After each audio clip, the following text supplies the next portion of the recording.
In today's project, we've got this Scott's by John Deere 17 horsepower lawn tractor. It's got a blown head gasket. The model of this tractor is Scott's 1742, 42 inch cut, 17 horsepower, 42 inch cut. It's got a Briggs & Stratton Intek 17 horsepower overhead valve engine, and the head gasket is blown. So the symptoms that I was seeing with the lawn tractor were it was leaking oil, using a little bit of oil. I could smell it burning sometimes, and near the end, when it finally quit running well, it started to lose power at the higher throttle speeds and eventually quit working. So ordered up a new head gasket. It's on the way. It was about 12 bucks from the local John Deere dealer, and we'll walk through the steps of this repair. First thing we want to do is remove the hood or cowl so we have room to work. So unplug the headlight connection, and then pop off these two spring-loaded hood supports, and then it should slide off. So pop the spring off of that side, and one on this side, and then the hood should just slide forward. First thing we're going to do is, now that the hood's off, is disconnect the carburetor from the side of the cylinder or the block. Looks to be 3/8 here, so we'll take these two bolts out here to move the head gaskets in behind there. Now we'll disconnect the exhaust. There's two hex bolts on there that are 1/4 inch in size.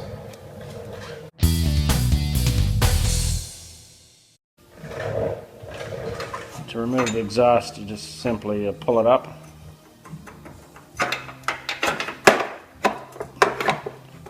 It should clear that hole, and then it's off. Okay, next thing we're going to need to remove the head bolts that are holding the head on. So there's 6, looks to be 7. To make it easier just to access these head bolts, I'm going to remove this upper cowl. So there's 2 Torx bolts at the front here. They're T45. And then at the back here, there's like a fuel distribution block thing. There's 2 bolts here holding that on. That looks to be a 3/8 inch head. Yes, it is. I think the whole cowl should lift off. Take off the oil filter cap here, because it'll be in the way.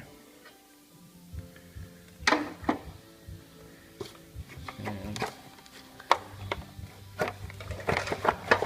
think that should pull off. Oh no, there's one more bolt there at the right side. Okay, I've got that 5th bolt off at the back on the right side. Don't have to take it out all the way, just loosen it so that cowl can clear it. And there's a 6th one in just below that fuel distribution block.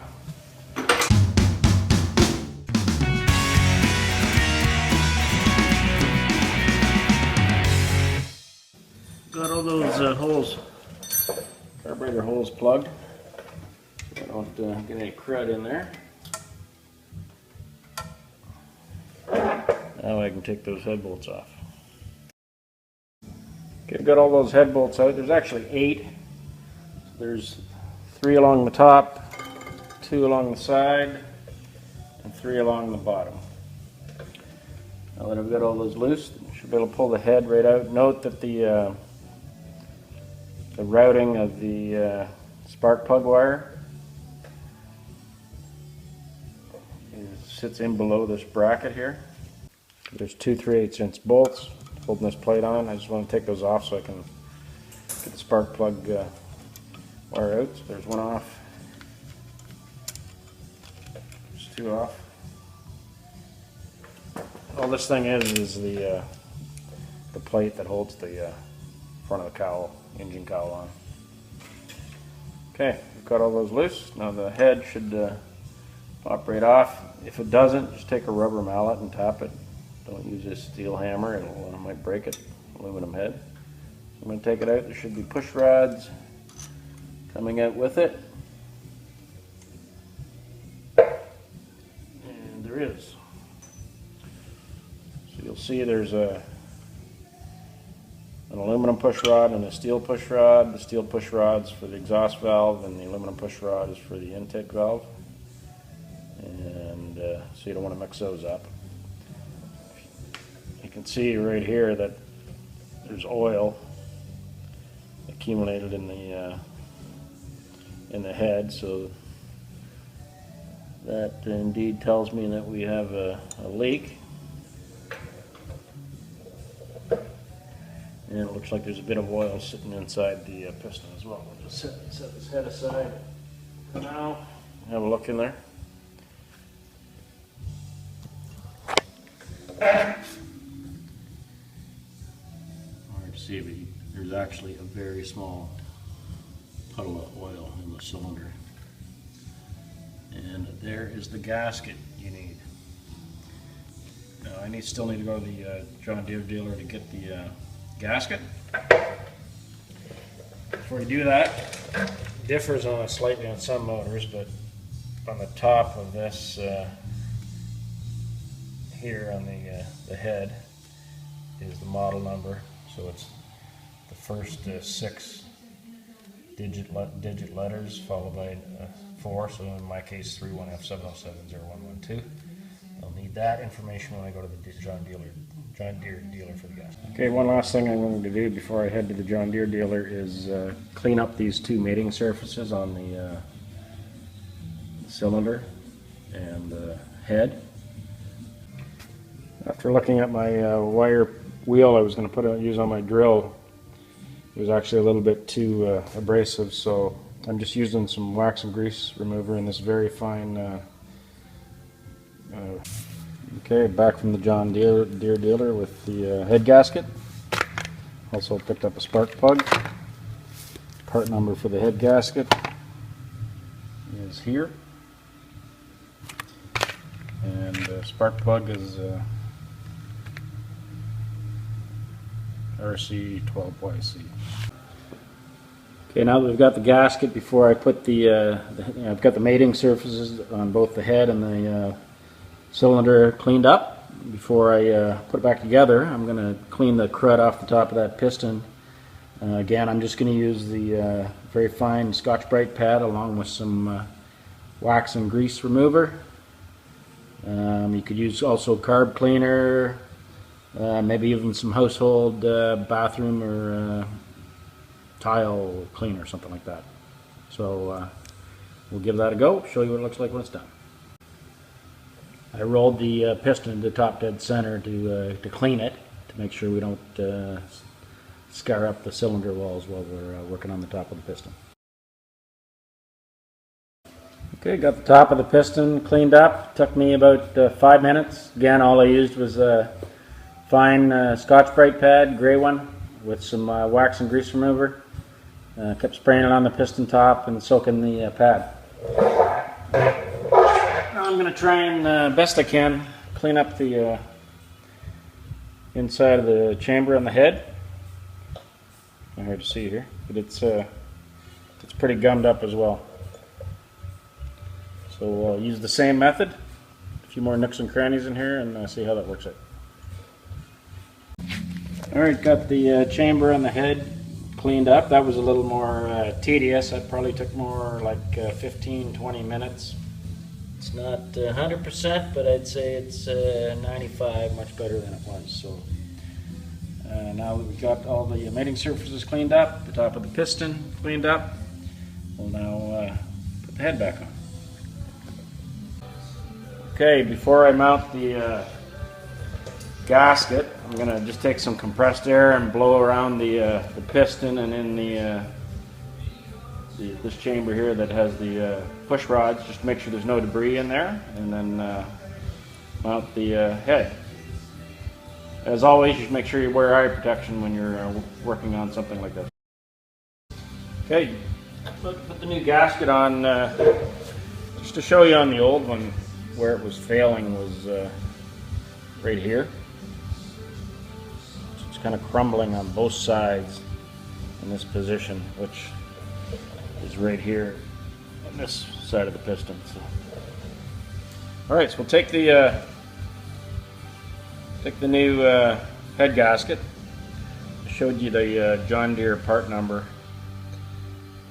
I'm not certain, but the Briggs & Stratton part number may be 79114. I'd have to double check. So we've got these pins here that I actually took out when I was cleaning the top of the cylinder. And so we'll put those back in, and then that'll serve as a guide to mount the new gasket, because you can only put it on one way. You want to make sure you have the right gasket. Looks like we're good to go. Now I'm going to take the head,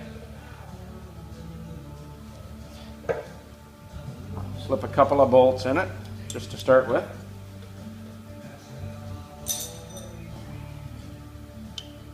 Kind of one top and one bottom. Get it in position. And these pins will help you get it in the right spot as well.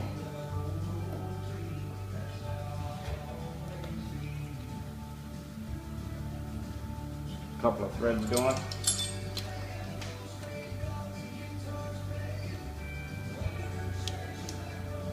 Okay. I'm going to put the rest of the bolts in and then begin to torque them. So the torque specs are 220 inch-pounds, which is about 18 foot-pounds. When you're torquing the bolts on the head, make sure you do it in increments. For example, 220 inch-pounds, you may want to start at about 100 inch-pounds or less if you want to do it in more increments. And the order of tightening the bolts is the bottom middle, bottom left, top right, top left, bottom right, and then left middle. So I'm going to go ahead and do that. Okay, I've got the head bolts all hand tight, so now I'm going to begin to torque them. I'm going to initially torque them to 100 inch-pounds to start with.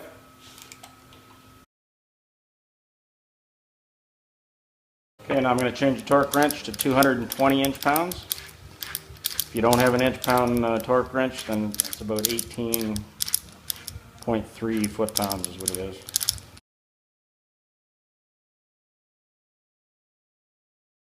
Okay, now that once the head's on, we're going to reinstall the push rods. Not sure if I showed it earlier, but I removed the valve cover. So again, you want to remember that the rods are two different rods. One's aluminum, one's steel. Steel rods for the exhaust valve, and the aluminum rods for the intake valve. So the exhaust here is the top valve. So you want to slide the push rods in a little plastic channel and make sure they're seated. You can tell they're seated when you can't sort of wiggle the bottom end back and forth. And there may in fact be a mark on the rod where it used to sit through the plastic guide here. Okay, so I've got the top one seated. Slid right in. Find it here in the bottom.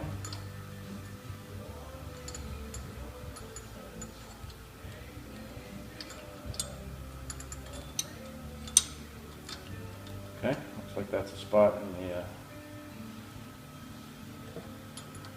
intake push rod. So to seat the rockers, you push in on the valve.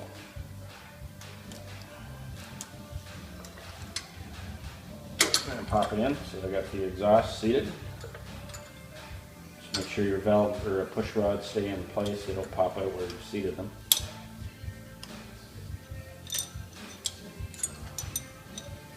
That just happened with my intake valve. Okay, there we go.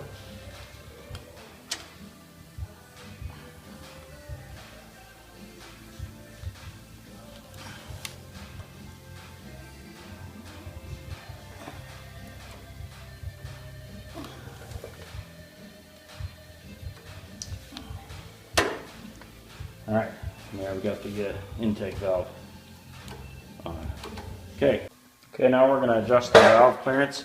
First thing to do is check to find out what the specs for your engine are. It was not in my operator's manual, so I went to the Briggs & Stratton website, punched in my model number for my engine, and it gave me the intake and exhaust valve clearance specs. So in my case, it's 0.08 to 0.13 millimeters, or for intake, on 0.13 to 0.18 millimeters for exhaust. So you need a T20 Torx on a socket, and a 10 millimeter wrench. I'm going to loosen the Torx a bit so that'll allow you to get the 10 millimeter wrench on and make the adjustment. Get your feeler gauge according to what your valve specs are. Slide that between the top of the valve. And before you do that, reverse the direction on your socket, because you're going to need to tighten it once you have it in position. Slide your feeler gauge in here. Oh, one thing, before we need to do that, you need to find top dead center on the compression stroke. So I take a pointer or something like that, a screwdriver, stick it in the spark plug hole, turn your crankshaft at the top of your engine so you can find the compression stroke and the intake stroke or exhaust stroke. So spin it around until you're on the compression stroke at the top, and then once you reach top dead center, reverse direction and back it off so your screwdriver, your pointer, whatever you're putting in the spark plug hole turns back in about 1/4 of an inch. So I've already done that, I'm in that position. Alright, I'll take my feeler gauge, I have it set to my specs for my intake valve. Okay, now, excuse me,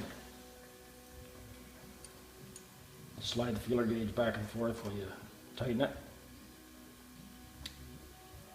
And just to stop once you get a bit of resistance.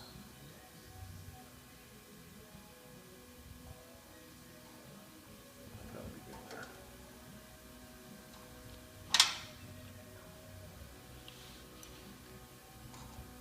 So hold your wrench in position. Tighten that up. Let's check that again. Okay. Do the same for the exhaust. So loosen the Torx.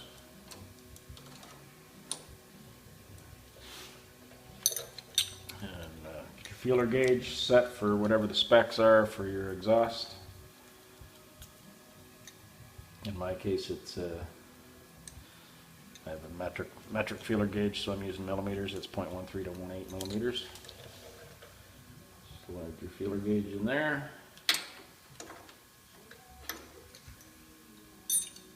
Reverse direction on your Torx socket, and just begin to tighten that while you're sliding your feeler gauge back and forth.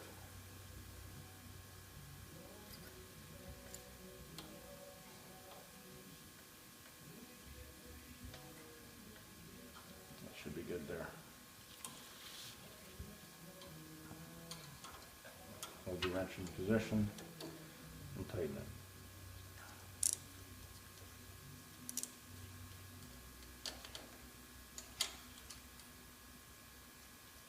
I think that moved on there. I'm going to tighten it a bit more. Should do it.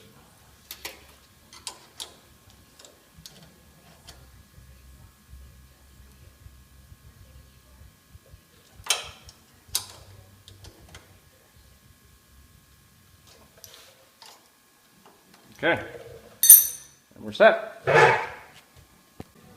Okay, gonna put the valve cover back on.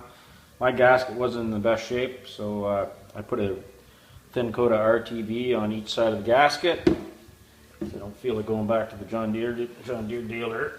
So, got the gasket in place, thin coat of RTV on each side of the gasket.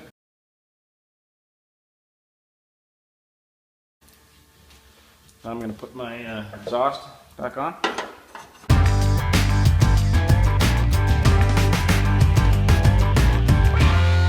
now we're going to put the carb intake on. Slide it in back into position. Make sure your rubber O-ring is still there. There's an air hose on the back, make sure it's attached.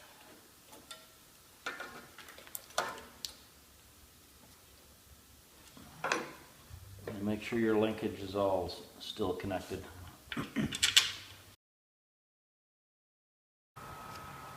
Okay, double checked everything. I did have a linkage thing that slipped out, so I had to undo the intake, slip the choke activator through a slot on the carburetor, and reattach the intake. Everything looks good to go, so I'm going to fire it up and see if the problem is solved.